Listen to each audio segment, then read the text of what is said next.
রান্নাটা অনেকটা এগিয়ে গেছে, তবুও ভাবলাম রেসিপিটা একটু রেখে দিই। কড়াইয়ের মধ্যে সাদা তেল দিয়েছি, গোটা জিরে দিয়েছি, সাদা জিরে কালো জিরে দুটো জিরে দিয়েছি, ছোট ছোট করে কাটা ক্যাপসিকাম, আলু, গাজর, ফুলকপি, বিনস এগুলোকে দিয়ে অনেকক্ষণ ধরে ভেজে নিয়েছি। ভাজা ভাজা হয়ে যাওয়ার পরে একটু আদাকে গ্রেট করে দিয়েছি, হলুদ গুঁড়ো দিইনি, লঙ্কা গুঁড়ো, জিরে গুঁড়ো, ধনে গুঁড়ো দিয়েছি পরিমাণ মতো। এটা অনেকক্ষণ ধরে ভাজা ভাজা হয়ে গেছে, পুরোটাই সিদ্ধ মতো হয়ে গেছে। তো আমি এখানে একটা পেস্ট বানিয়ে রেখেছি।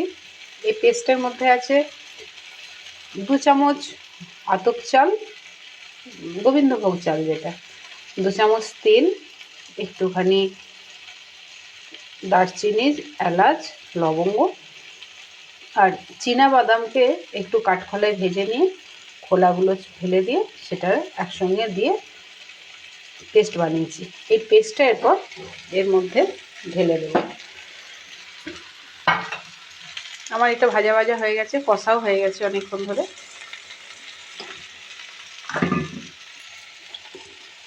এই তরকারিটা নিরামিষ তরকারি, রুটি, ভাত, পোলাও, পরোটা প্রত্যেকটা আইটেমের সঙ্গে একদম সমানভাবে যায়। আর গোবিন্দভোগ চাল, তিল, সাদা তিল, দারচিনি, এলাচ, লবঙ্গ আর চীনা বাদাম একটু রোস্ট করে ভাজা আছে, এর একটা অপূর্ব সুন্দর গন্ধ আছে। একটু মিষ্টি দেব, আমি লঙ্কা গুঁড়ো দিয়েছি আর দুটো কাঁচা লঙ্কা চিড়ে দিয়ে দেব। ঝাল, মিষ্টি এবং ফ্লেভার সব মিলিয়ে এই রেসিপিটা দারুণ সুন্দর খেতে হয়।